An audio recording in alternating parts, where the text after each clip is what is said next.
예, 안녕하십니까. 이제 오늘은 제일 마지막입니다. 이제 파이널, 진짜 파이널인데, 오늘하고 다음 주가, 사실 그동안에 보험계약법 여러분들 그 오랜 기간 10월 중순부터 시작해서 오신 수업 중에 가장 중요한 수업이라고 생각합니다. 그래서, 27강을 6강으로 한 4분의 1로 압축해서 하는 거기 때문에, 하여튼 제가 엑기스 될 만한 것들은 다 거의 다 전달을 하려고 해요. 그래서, 편서는 좀 아무래도 좀 덜 할 수밖에 없고, 말로 많이 하겠지만 필요한 것들은 하겠습니다. 그리고 오늘 다 못 적으신 것들은 가서 꼭 복습을 하셔야 됩니다. 여러분. 복습을 하셔야 되고, 또 오늘하고 다음 주하고 6시간 이 수업은 여러분들이 마지막 정리하시는 시간으로 생각하시고 하셨으면 좋겠고, 이제 4월 17일 날이기 때문에 정확하게 28일, 29일 남았습니다. 29일 남았기 때문에 2차 이제 동차 합격 생각하고 하시는 분들도 지금은 1차를 좀 매진해야 되지 않을까 싶습니다. 그래서 참고로 작년에 이론이 좀 어려웠고 계약법은 쉬웠습니다. 그래서 한 번 쉬우면 한 번 어렵게 나오거든요. 올해는 작년보다는 아마 어려울 거예요. 어려울 건데, 17년도가 굉장히 어려웠어요. 17년도 여러분들 문제 풀어보시면 아시겠지만, 아직까지 그 정도까지 어렵게는 안 나왔던 것 같은데, 그 이후에도, 할 수 없는 거죠. 할 수 없는 거니까, 그렇게 하시면 되는데, 어쨌든 대부분 여기 계신 분들은 제가 다 얼굴이 다 아시는 분들이고, 기본과정부터 계속 하셨기 때문에, 이렇게 하신 분들은 복습만 잘 하셨다 그러면, 대부분 60점 이상 넘습니다. 그래서 너무 큰 걱정 안 하셔도 되는데, 이제 나머지 기간 동안에 기본서를 27시간 들을 수 없잖아요. 책도 어쨌든 보려고 그러면. 그래서 그 기존에 이제 열심히 하신 분들은 그냥 그대로 하시면 되고, 그렇지 않으신 분들은 팁을 드린다 그러면 지금 오늘 하는 게 한 29페이지 정도 돼요. 요약된 게. 요게 이제 기본 바이블이 될 것이고, 여기다가 이제 가서 복습하실 때 지난번에 제가 기본과정 때마다 9번에 걸쳐서 나눠드렸거든요, 했잖아요. 그 요약이잖아요. 그 이제 기본과정에 맞춰서 이제 들으면 되는데, 지금은 그거 들을 수 없으니까, 6번의 이 강의 여기다 맞춰서, 그것만 잘 이렇게 들어주시면, 이해가 된다라고 생각하시면 이거 공부가 어느 정도 되신 겁니다. 그렇게 하셨으면 좋겠고, 판례 같은 경우도, 89개거든요. 그래서 제가 누누이 말씀드린 게 앞이 중요하다, 앞이. 그래서 시간이 많으신 분들은 다 하면 좋겠지만 마지막 14년도 거는 안 해도 되지 않을까 싶어요.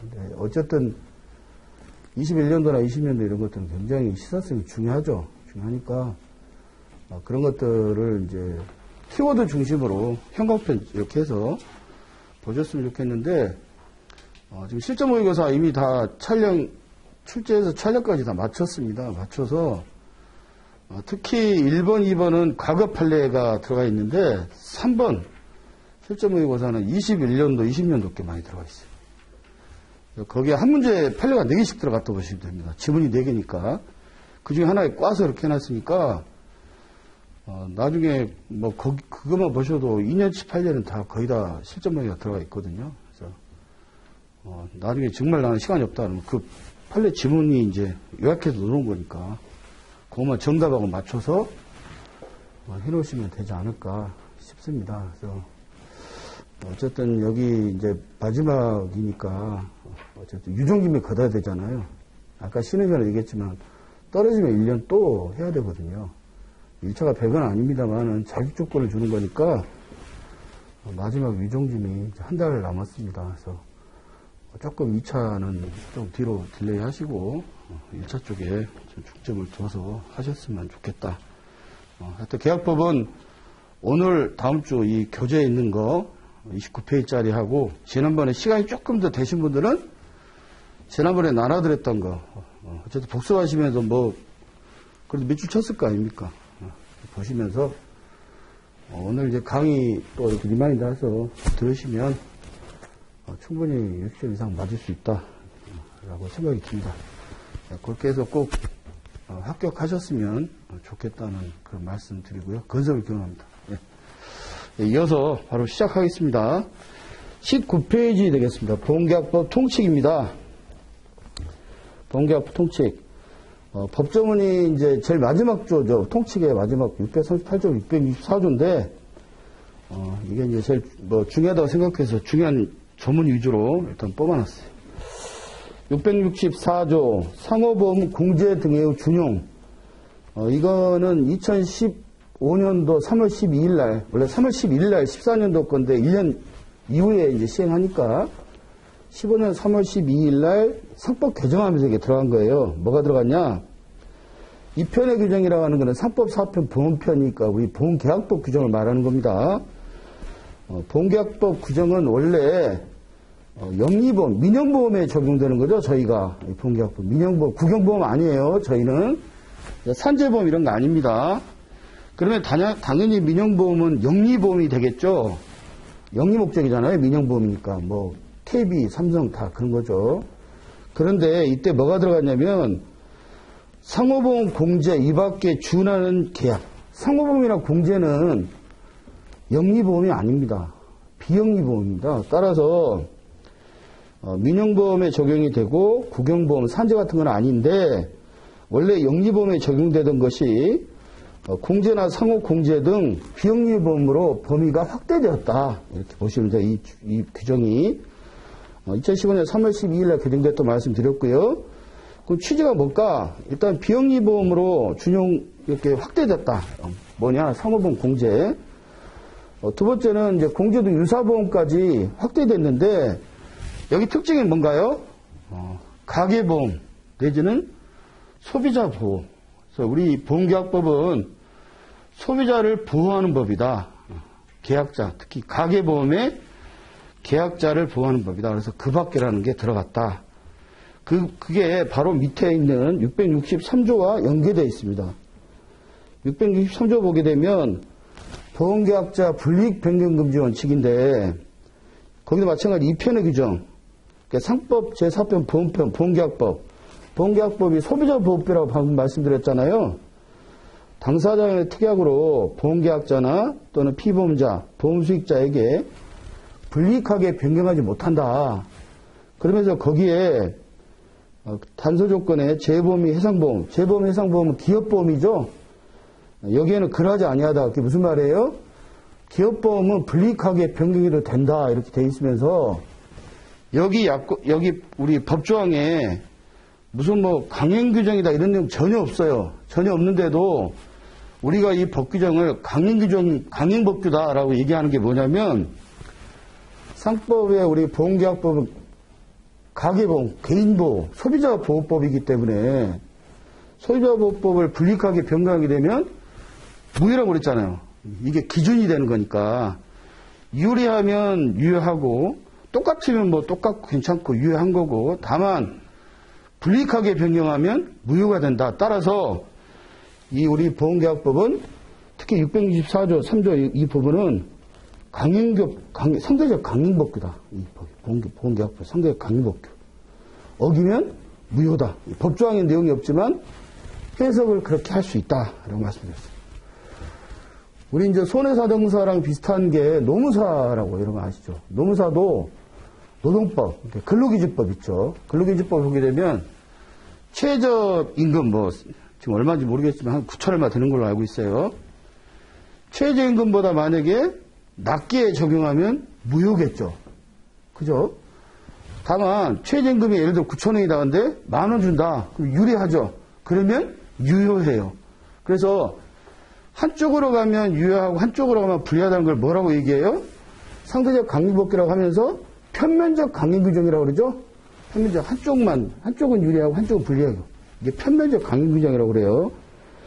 그래서 노무사나 우리 손해상사나 둘 다 똑같이 편면적 강행규정인데 우리하고 좀 틀린 게 뭐였냐면 거기는 그거밖에 없어요. 이해 규정이 없어요. 그 노무사 쪽은. 근데 우리 손해상사 쪽의 보험계약법은 이해 규정이 있죠. 이해 규정이 뭐예요? 그 663조의 그러나 이후의 거. 가계보험의 개인한테는 유리하게 하면 유효, 불리하게 하면 무효, 동일하게 하면 유효. 하지만 기업보험에서는 불이익하게 변경해도 무효가 아니다. 그 노동법에는 그런 게 없어요. 근데 이 보험기업법에는 그 조항이 있습니다. 따라서 예외 규정이 노무사 쪽에는 없지만 손해상사 이쪽 보험계약법에는 예외 규정이 있다. 왜? 재보험이라든지 뭐 해상보험이라든지 이런 기업보험은 보험회사하고 유사하게 정보가 많다. 가계보다 우리 개인보다 기업보험은 유리한 대등한 위치에 있다. 따라서 거기는 불리하게 변경해도 불이익 변경 금지 원칙에 적용을 받지 않는다. 이 상법 603조 불이익 변경 금지 원칙은 개인한테 가계보험에만 적용된다. 이렇게 아시면 될 것 같고, 그 밑에 그 화살표 재보험 및 해상보험 그 나와 있는 거 있죠. 두 번째 줄. 기업보험, 항공보험, 선박보증보험 다 이게 기업보험이죠. 기업보험. 여기에는 불리하게 약간 변경된 조항이 있어도 무효가 되지 않는다. 결국 뭐예요? 사적자치 원칙을 실현해준다. 사적자치. 기업보험이다. 그래서 나왔던 판례가 마지막에는 실질적으로 뭐냐면 여러분 기본과정 했을 때 얘기했지만 어선공제 기억나시죠? 어선공제는 엄밀하게 따지면 선박보험이잖아요. 해상보험이잖아요. 해상보험이 기업보험이니까 불리하게 변경해도 되죠.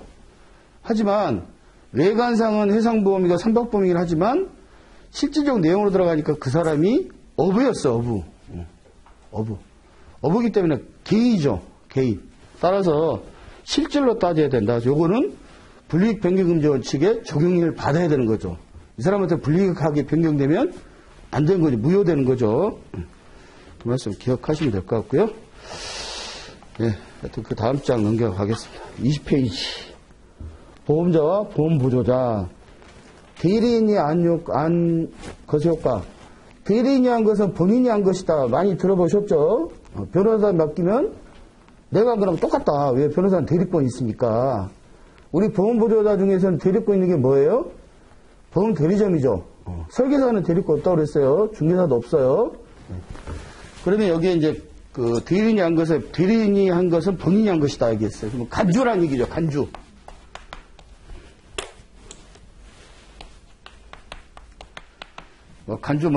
간주 추정 이거 여기까지 설명 안 해도 될 거라고 믿고, 우리 간주조항 나와 있는 거 한번 대충 정리해 보면 뭐 있을까요? 일단 여기 나와 있는 대리인, 본인, 또 뭐 있을까? 자동차 양도할 때 양도조항, 양도에서 통지하게 되면 승낙하는 기간이 며칠이죠?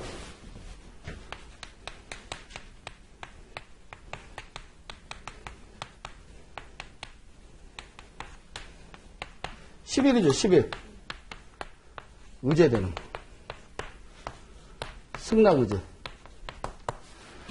자동차의 양도에 있어서 승낙의제 된다는 얘기는 의제나 간주나 똑같다고 그랬죠? 그냥 그때부터는 이제 기정사실화 된 거예요.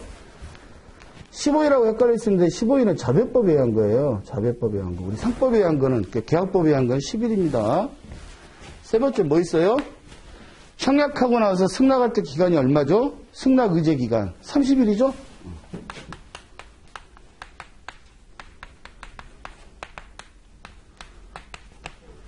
청약하고 나서 대부분 청약하면 바로 승낙하겠지만, 건강보험 같은 경우는 심사에서 보험회사가 인수심의해서 이제 승낙을 하는데, 승낙되는 게 계약이잖아요. 계약 체결이 승낙이잖아요. 근데 여기 30일이 지나버렸어. 만약에 32일 동안 2일이 되는 동안 보험회사가 승낙을 안 했어요. 그러면 30일 된 날 승낙된 걸로 간주되는 거예요. 요게 다 알고 계시는 거. 네 번째 뭐 있을까? 초회보험료 미납.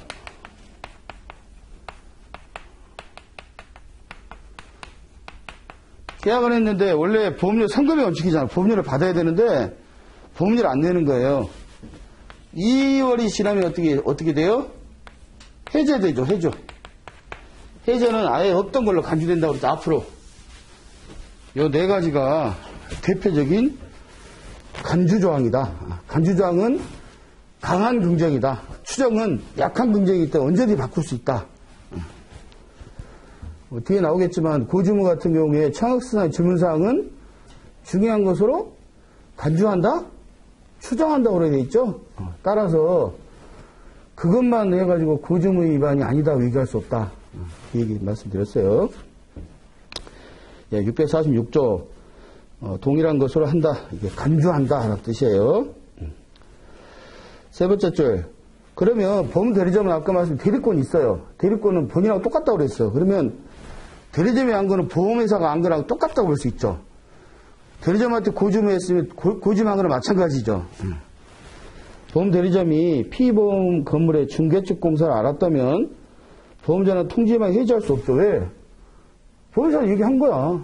근데 거기서 알았는데도 불구하고 한 달 이내에 해지하거나 보험료를 더 증액하거나 받아야 되는데 그걸 안 한 거예요. 그럼 일단 해지도 못하고 증액도 못한다. 뒤에 좀 있으면 이제 통지문 나올 텐데 그때 있습니다. 따라서 이것도 해지할 수 없다. 맞죠? 그 다음에 보험 대리점의 가장 큰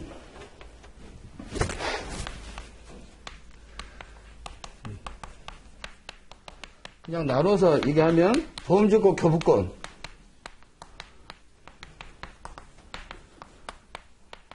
또 보험료 수령권, 또 의사표시 고지통지 뭐 이런 수령권. 왜냐하면 보험자랑 똑같으니까 대리권이 있으니까. 또 네 번째 의사표시 행사권. 대리점은 아무튼 권리가 다 있다. 그러면 여기서 설계사가 가지고 있는 건 뭐냐?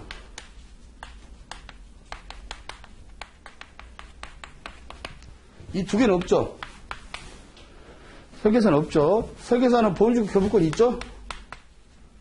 이거 있어. 쓰자. 또 보험료 수령권도 있죠?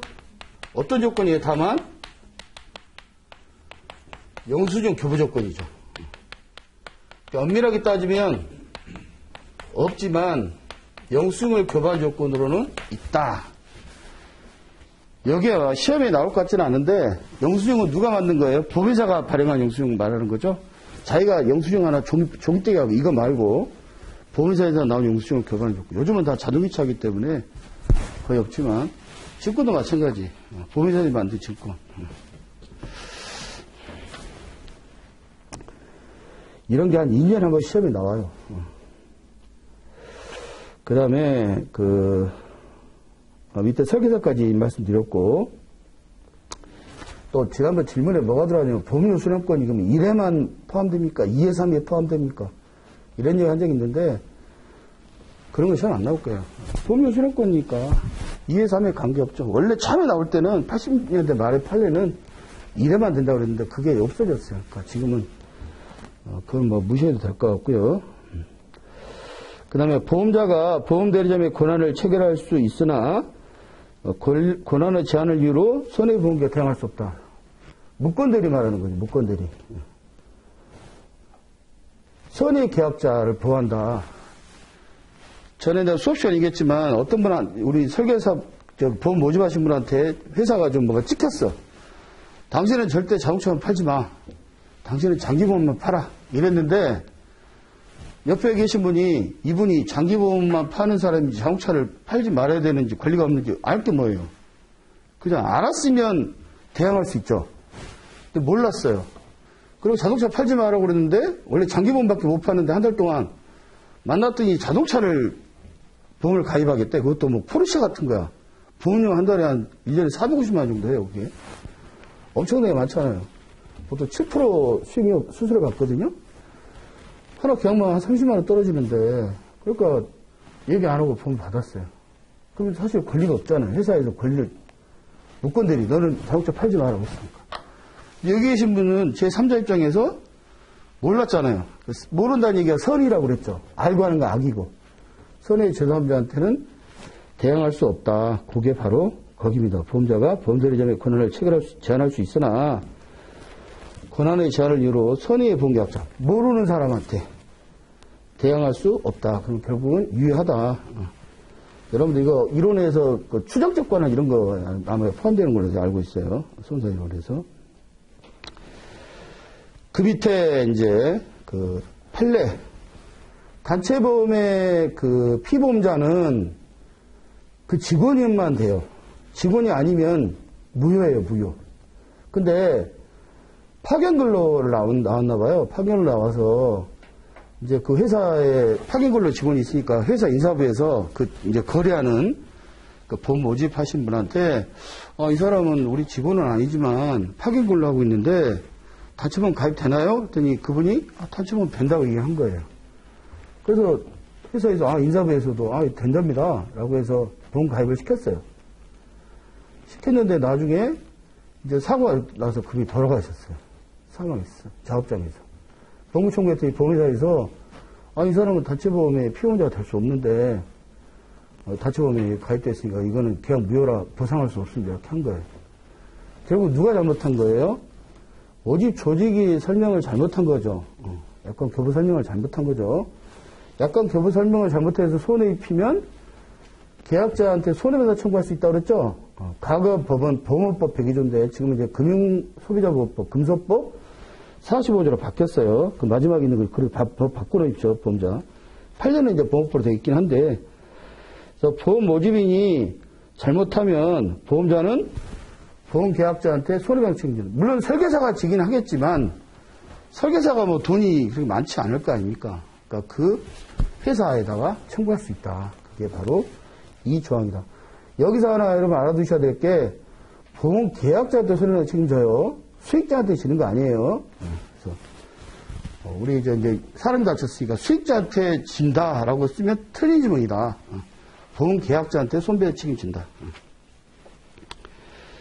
21페이지 644조 보험계약 요소는 보험사고의 객관적 확정의 효과. 이것도 절대적 강림 규정이라고 얘기해요. 우발한이라고 얘기하죠. 우발한.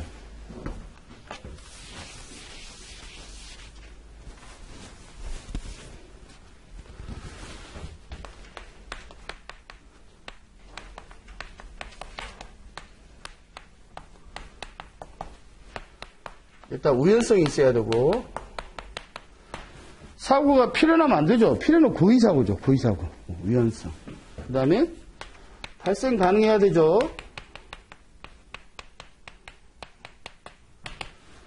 나는 배트민이 되면 뭐 주겠다. 이거 배트민 될 수가 없잖아요. 이런 거는 안 돼요. 무효예요, 무효. 한정성. 뭐 특정.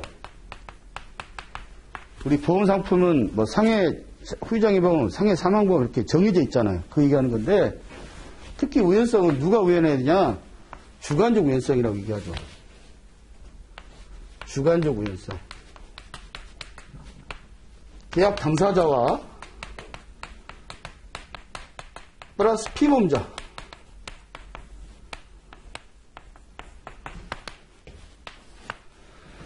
계약 당사자와 피보험자가 우연하지 않으면 필연이잖아요. 나 자살해야지. 약 먹고 죽어야지. 이건 자살이잖아요. 이거는 보험사고 안 되죠. 그래서 면책하고 있잖아요. 그것처럼 옆에 사람들은 알지만 본인은 몰라. 그래도 사고 입고 있는데 왜 본인은 모르고, 뭐 전에 한번 내가 강의할 때 했지만 독약 타서 줬어요. 내가 피보험자야. 독약 먹으면 죽는 거는 이 사람은 몰라. 자기는 독약 안 탄 줄 알고 먹는 거야. 죽으려고 한 게 아니잖아요, 제가. 다른 사람은 이거 먹으면 죽을 텐데 알아. 그렇다 하더라도 주관적. 이 사람들이 우연하면 보험사고다. 보험사고. 보험계약 당시에 보험사고가 이미 발생했거나, 그럼 이미 발생해서 발생 가능성이 없죠. 그럼 무효가 되겠죠. 또 발생할 수 없어. 아까 말했지만 뭐 배트맨이 되겠다 이런 것들.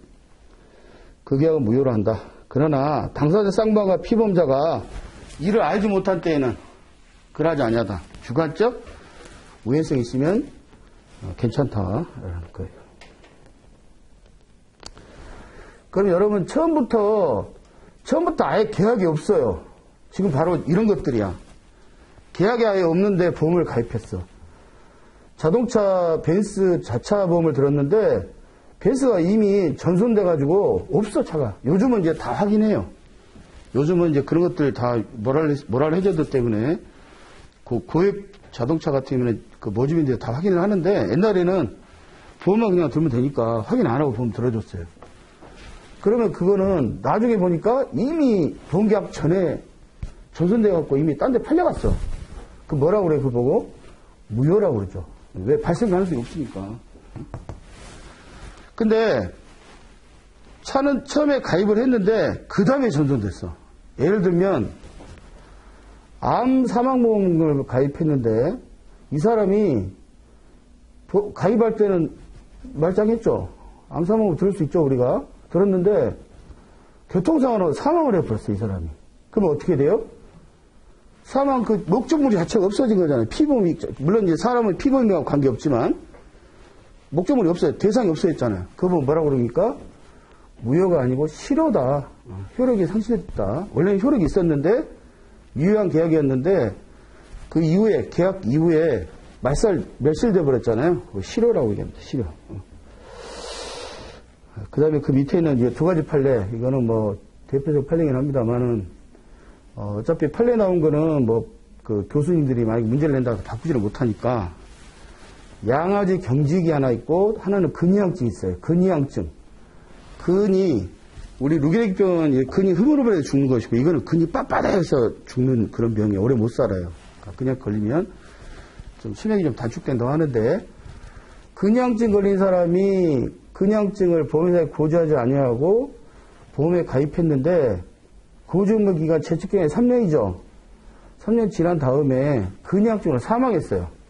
그러면 이 계약은 어떻게 되냐? 유효냐 무효냐? 유효냐 무효냐? 유효이거든요.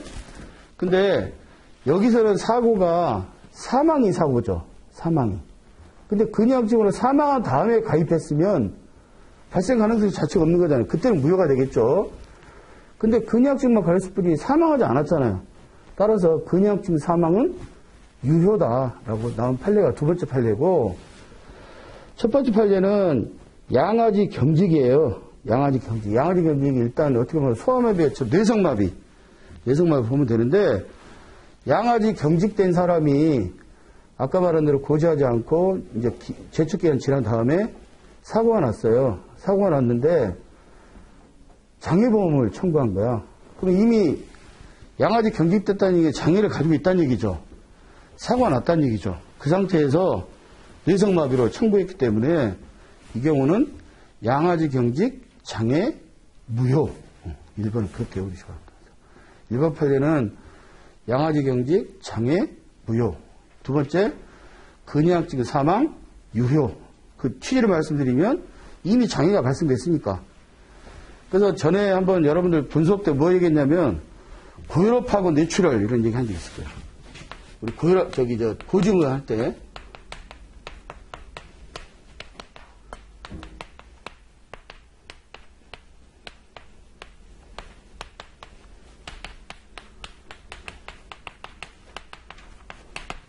다 고지의무 위반했어요. 제척기간 지났어요. 보험금 받을 수 있는 건 뭐예요?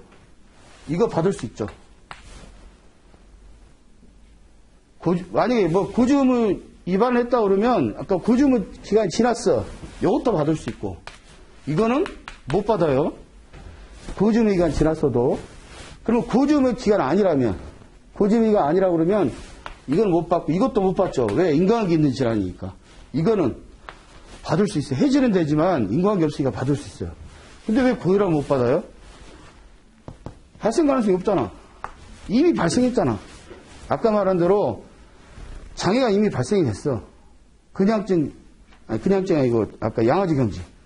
장애가 발생됐는데 장애 청구하나 똑같은 거죠. 고혈압 있는 사람이 계약 전에 고지의무도 했지만 위반도 했지만 고지의무가 지났어. 이미 채찍기간 지났어. 그렇다 하더라도 이거는 이것 때문에 무효예요. 이거는. 고혈압은 죽을 때까지 청구하면 안 되는 거죠. 그거랑 비슷하게 보시면 됩니다. 강행규정 무효다. 거기 그 2번에 밑에 보시게 되면 첫 번째, 두 번째 줄 보험사고가 발생하지 않은 이상 보험계약이 무효라고 할 수 없다.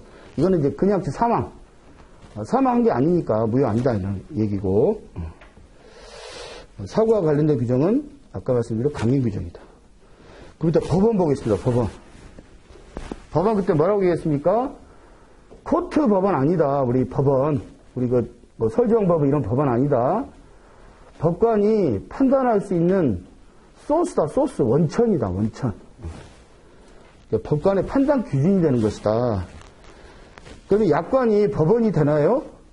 약관은 법원이 아니에요. 우리 판례 특강할 때 많이 보셨겠지만 지급 기준 이런 거 아무것도 아니다 하시고 판례에 나오는 거 보셨잖아요. 약관은 법원이 아니고 법원은 성문법이 법입니다. 성문법. 그 다음에 하나 더 있다면 관습법인데 보험과 관련된 관습법은 우리 보험계약법과 관련된 관습법은 운명추정조항이라고 재보험에서 기억나시죠?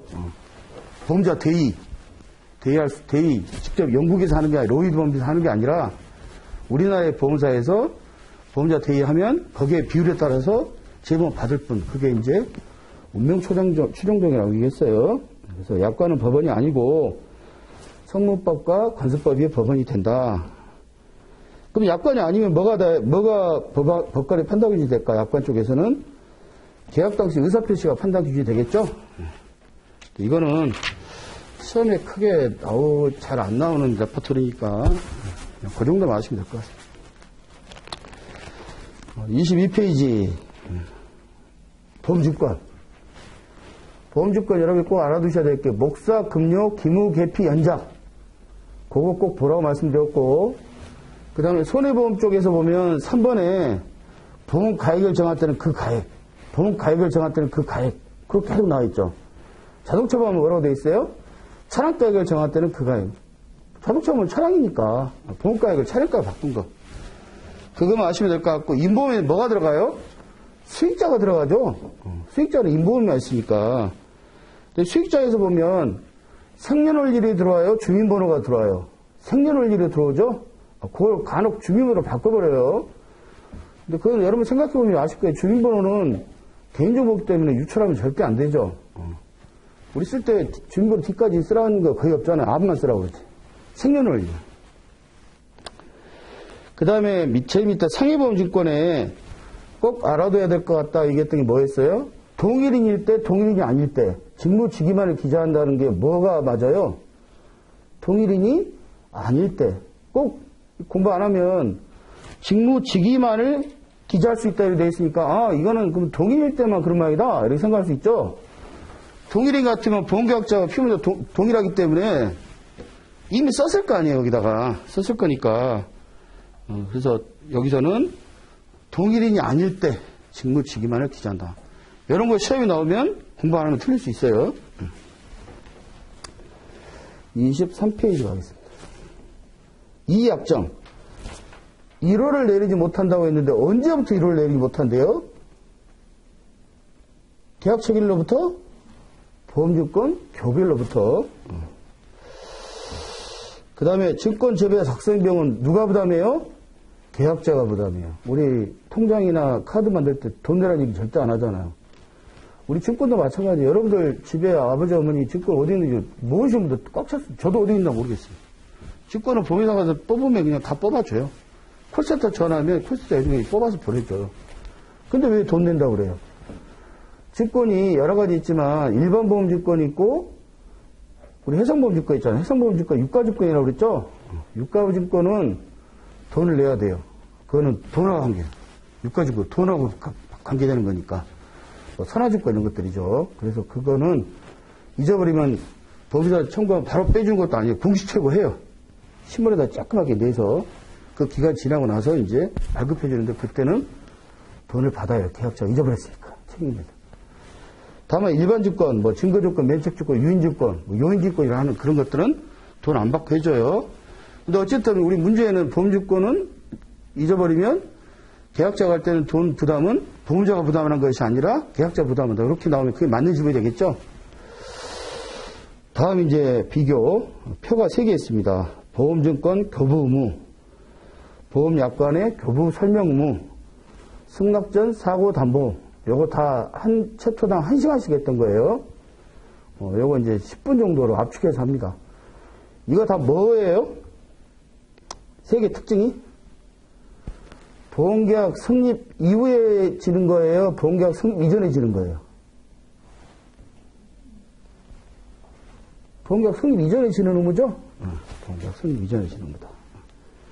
여러분 그때 누가 언제 해서 쭉 그렇게 써서 했던 거 기억나시죠? 그대로 한번 뽑아봤는데 의무자하고 상대방, 여기서는 누가 의무자예요?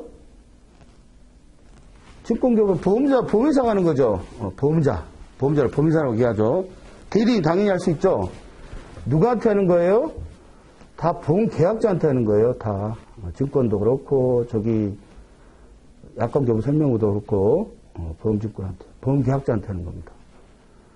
여기 수익자 안 들어갑니다. 대리인 당연히 할 수 있겠죠. 계약자 대리인 있으면 대리인 할 수 있어요. 그러면 여기서 한번 비교해보면, 좋아. 증권교부는 좋아. 증권교부는 분명히 대리점은 뭐 다 있으니까 옆에 있는 거 잠깐 우측으로 가서 약관교부 설명만 할 때 대리점 있죠. 그 다음에 아까 설계사 의무 중에 보험증권 교부 의무하고, 그 다음에 보험증권 증권 교부권, 그 다음에 보험영수권, 보험영수증 교부 조건 있다고 그랬는데, 갑자기 약관교부 설명 의무에 설계사가 들어가 있어요. 이거 뭐야, 이게? 갑자기? 그죠? 원래는 없죠. 상법에는 없어요. 우리 보험계약법에는 없어. 다만, 실무상 있어요. 실무상. 현실상, 우리. 설계사들, 누가 보험계약한 사람이, 이 사람이 대리점인지, 당신의 대리권이 있지.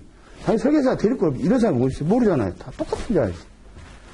현실상 있는 거고, 또 하나는 법으로 따지면, 보험업법에 있어요. 약관교부 설명 의무가. 설계사한테. 설계사. 그러니까, 문제를 조금 더 어렵게 내려고 그러면, 우리 보험계약법에 있냐 물어보면 보험계약법에 없죠. 설계사는. 설계사에 있는 거는 실무상 내지는 보험업법상 이렇게 말하면 말이 되죠. 근데 보험계약법상 있다 그러면 그 틀린 점이 되겠죠. 그 다음에 약간 증권은 보험증권은 그냥 승낙됐다. 뭐 승낙 의사표시 아무것도 아니다. 그때 그런 얘기가 있다. 기억나죠? 승낙 의사표시 취지가. 이행시기는 계약이 성립할 때 지체없이하라고 돼 있는데 여기서 이제 중요한 게 보험증권 교부도 보험료 받고 해줘야 돼요? 보험료 안 받고 해줘도 돼요? 보험회사는 땅 파서 장사를 한다. 보험료 선급의 원칙이라고 그랬죠? 절대 보험료를 먼저 받지 않고 보험금 먼저 주는 경우가 없어요. 증권도 마찬가지입니다. 보험료 선급의 원칙이 있어요. 보험료를 반드시 받고 나서 해야 돼요. 그렇죠? 보험료를 받은 경우에 하네요. 보험료 안 받고 증권 교부한다? 틀린 거예요. 그 다음에 의미 내용. 증권 작성해서 보험계약 교부하는데 혹시 뭐 글자가 좀 틀렸거나 그러면 그냥 쓱찍찍 긋고 해도 돼요. 그러니까 거기 나와 있는 게 변경할 때 기저로 가름해. 거기다 썩서 기저. 별도로 뭐 뽑고 이러지 않아. 물론 뽑을 수도 있지만 안 뽑아도 크게 문제 안 된다. 왜? 승낙됐다 당신 보험계약 요거밖에 안 된다. 하지만 그 밑에 보시게 되면 판례가 있어요. 판례가 뭐가 있냐면 증권을 잘못 준 거야. 이행보증보험증권인데 계약자한테 줘야 되는데 수익자한테 줘버렸어. 수익자. 그래서 그 수익자 연대보증인 쪽에다 줘버렸어요. 그래서 이 사람이 계약자가 증권이 있어야 돈을 빌릴 텐데 돈을 못 빌렸어요. 손해가 났어. 그래서 그때는 증권교부를 잘못해서 손해가 발생되면 계약자한테 손해가 청구권이 있다. 이런 판례가 있다. 법에 있는 건 아닙니다. 요거는. 그래서 그 기타 사항이 그게 있어요. 그 다음에 이행, 이행 방법. 이건 뭐, 약관교부 설명이나 이런 것들은 다 이행의 방법은 별 크게 없어. 법 규정이 없어요. 마음대로 해도 돼요. 불이행에 따른 효과. 이거 뭐, 불이행해도 상법상 편의적 규정이 없어요. 다만 밑에 있는 판례가 있다는 거지. 약관교부 설명 의무를, 증권교부를 불이행했을 때, 법에는 없어요. 상법에는 페널티 규정이 없어. 근데 우측에 있는 약관교부 설명 의무는 있죠. 페널티 규정이 있죠. 직권은 없어요. 다만 직권은 밑에 있는 판례가 있어요. 판례가. 그래서 판례를 넣어놓은 거예요. 약관교부 설명으로 갑니다. 이것도 똑같이 아까 말씀드렸어요. 똑같아요. 보험자, 대리인. 설계사는 아까 말씀드렸죠. 상법, 계약법에는 없어요. 실무상 내지는 보험업법상 있는 겁니다. 보험계약자한테 하는 것이고 대리인한테 당연히 할 수 있죠. 여기 성격은 뭐예요? 단체성, 부합계약성이죠. 약관을 다 개별 약관을 다 우리 영자실을 위한 계약, 말자실을 위한 계약 이렇게 만들 수 없잖아요. 하나 딱 만들어 놓으면 상품 설명하면 거기에 내가 이게 맞네 해서 돈 들어오는 거잖아요. 그게 뭐예요? 단체성 내지는 한쪽에서 룰을 만들면 다른 한쪽은 따를 거냐 말 거냐만 결정하면 돼. 나 이거, 난 KB거 들어야 되겠어. 나는 DB거 난 것 같아. 이렇게 선택하는 거. 그게 부합계약성이죠. 일본 사무라이 얘기도 했었고. 그래서 보험계약의 단체성과 부합계약성에 따른 것이다. 취지. 이행식이 계약을 체결할 때라고 돼 있는데, 일단 이렇게 외워야 돼요.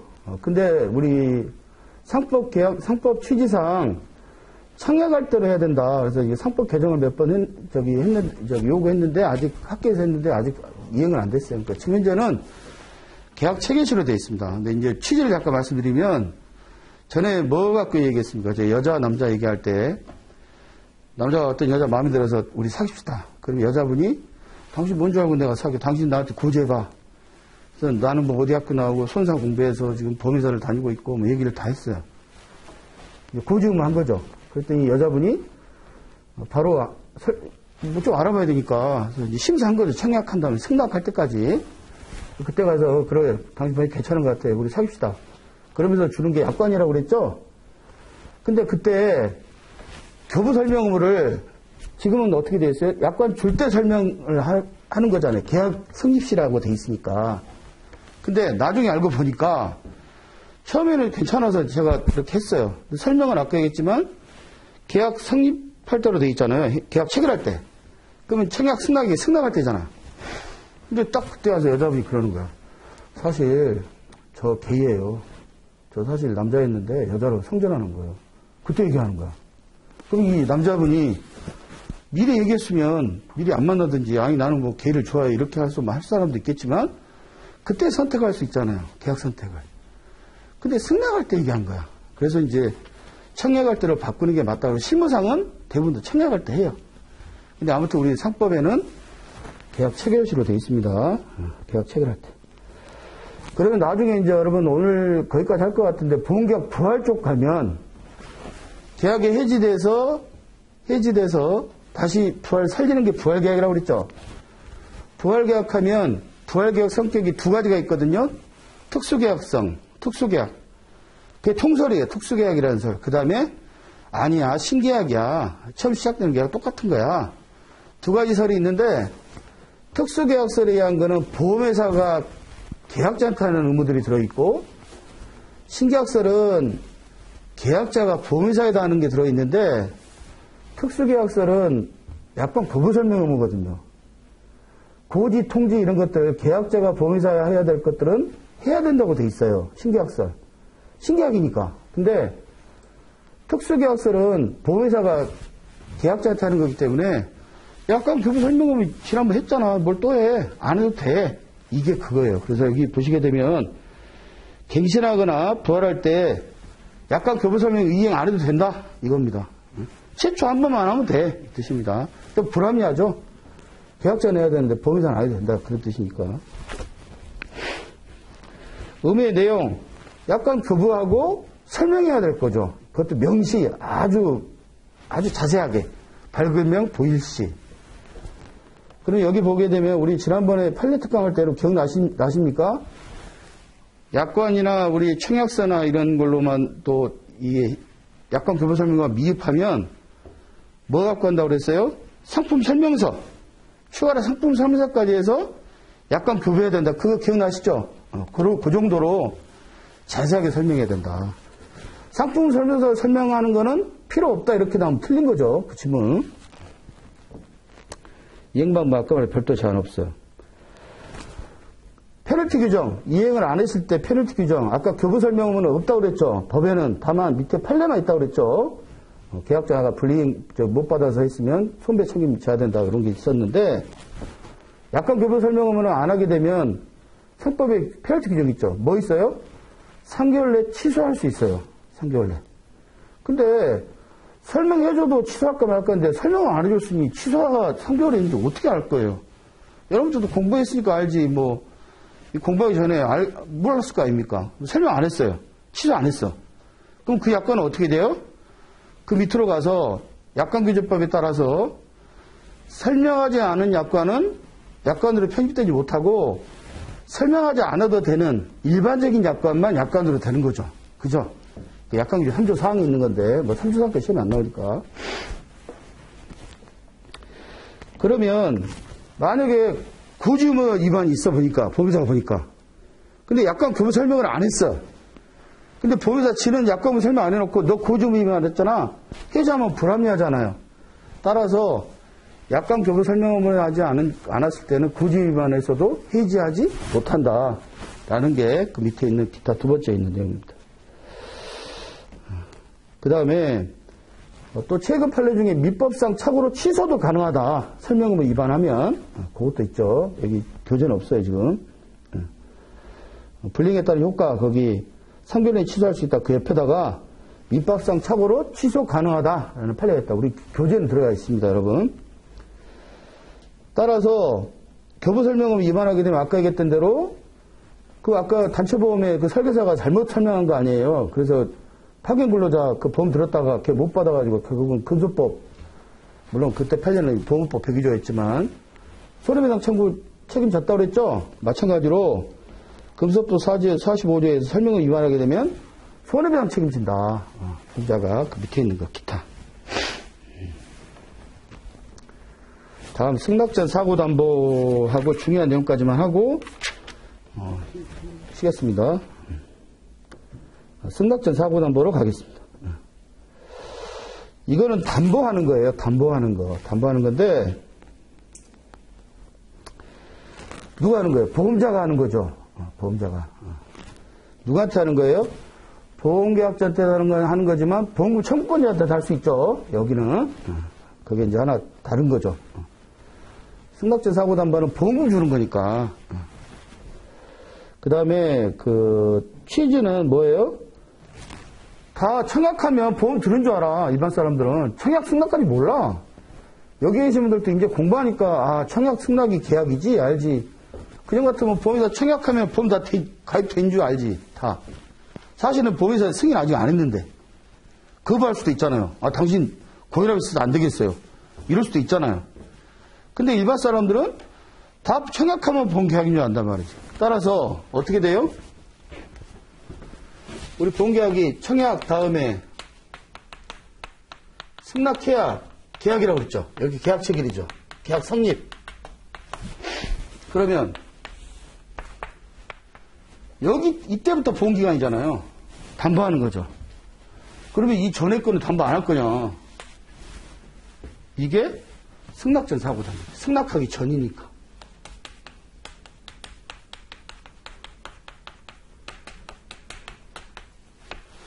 승낙전 사고담보 요건이 있죠?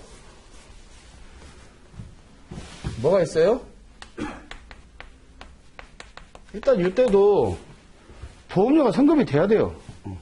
보험료. 납입. 그 다음에 만약에 저 진단계약 같으면 건강검진을 받아야 돼. 건강검진 계약 아니면 안 해도 되고. 이건 이제 진사계약이라고 얘기하죠. 진단계약, 진사계약. 그 다음에 제일 중요한 게 하나 있어요. 뭐가 있어요? 청약을 거절할 사유가 없어야 돼요.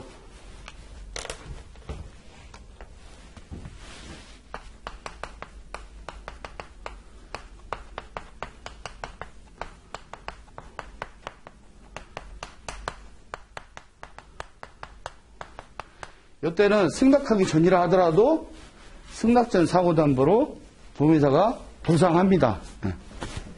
옛날에 승낙전 보호제도라고 되게 했어요. 거기 다 있어요, 여러분.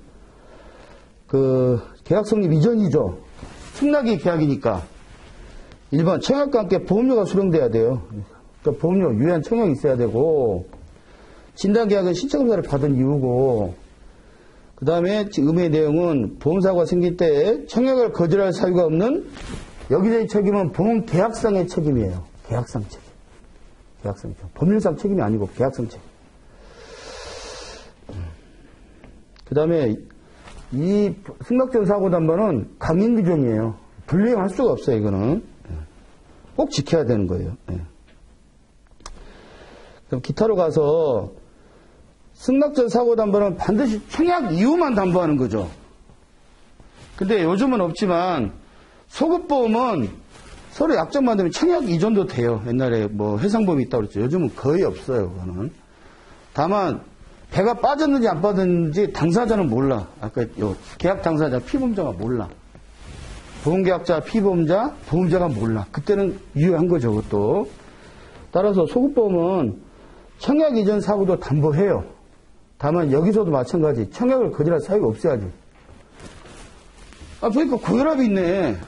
아, 당연히 고혈압에서 안 되겠어. 청약을 거절할 사유가 있죠. 그때는 안 되는 거예요. 그래서 일단 승낙제 사고 담보는 반드시 청약 이후에 되는 것이고, 소급보험은 청약 이전 사고도 되는 것이다. 따라서 여러분들 뭐 보험기간, 보험계약기간, 이게 보험계약기간이죠. 이건 보험기간이죠. 어떤 게 더 길다 짧다 그런 거 질문 많이 받죠? 소급보험도 마찬가지예요. 그거하고 그 다음에 승낙전 사고 담보는 청약 이후에 담보하는 것이고, 소급보험은 청약 이전도 담보한다. 그것도 질문에 있으면 맞는 질문이 되겠죠. 그 다음에 납부통지 의무 위반으로, 납부통지 의무 위반하게 되면 며칠, 30일이라고 그랬지, 아까. 승낙의제. 30일이 지나버렸어. 그러면 이미 승낙의제라는 얘기 뭐야? 간주라고 그랬죠. 승낙된 거예요. 여기서 30일인데 32일째 사고 났어. 그런데 이거는 승낙전 사고담보를 하는 것이 아니고 정상적인 보험계약으로 보는 거죠. 보험금으로. 승낙지산부에 담보되는 게 아니죠. 이거는. 납부통지 의무 위반으로 30일이 경과된 경우는 승낙의제되기 때문에 승낙제 사고담을 적용하지 않겠죠. 일반 보험으로 이제 하는 거죠. 중요한 내용.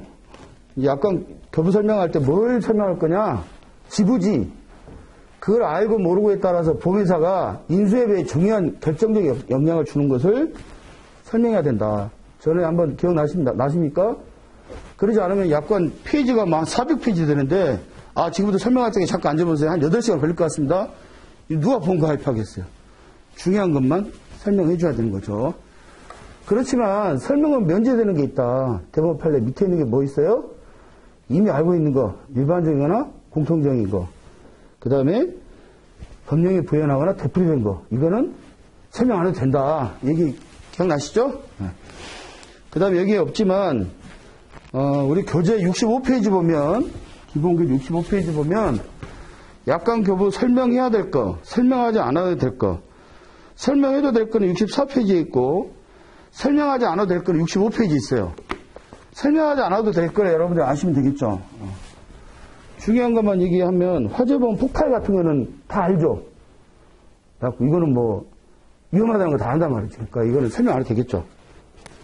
청구가 상실사유, 청구가 상실 뭐 그거 위조 변조하는 거니까 당연히 나쁘다는 거 다 알잖아요. 구조 변경, 차 구조 변경했으면 당연한 거죠. 사실혼 배우자, 산재보험, 수혜자 면책 조항 같은 거. 그 다음에 무보험 자동차, 피보험자 양도 통지 의무. 이런 것들은 설명하지 않아도 돼요. 다 안다는 거지. 이미 알고 있다. 그 다음에 최근에 우리 그 판례 지난번에 특강할 때 뭐 있었습니까? 적재물 배상 책임보험은 의무보험이라고 그랬죠. 그래서 그거는 책임의 시기 종기 설명 안 해도 다 안다. 뭐 네가 이거 설명 안 한다고 보험 안 들 거야? 이거 기억나시죠? 그 다음에 최근에 제가 얘기했던 건지 뭐 있어요? 유상운송담보 특약. 당연히 잘못됐다는 거 다 알고 있죠. 유상운송하면 안 된다는 거. 하지만 업무용자독주 유상운송담보 특약은 유상운송담보 특약 때문에 설명해야 된다. 그렇게 얘기했어요. 그러니까 그거는 헷갈릴 수 있습니다. 유상운송담보 특약은 설명 안 해도 다 알아. 하지만 업무용자독주 유상운송담보 특약은 설명해야 돼. 그거는 업무용자독주 특약 때문에. 그렇게 보시고 5분 쉬었다가 8시부터 고지문 2번부터 하도록 하겠습니다.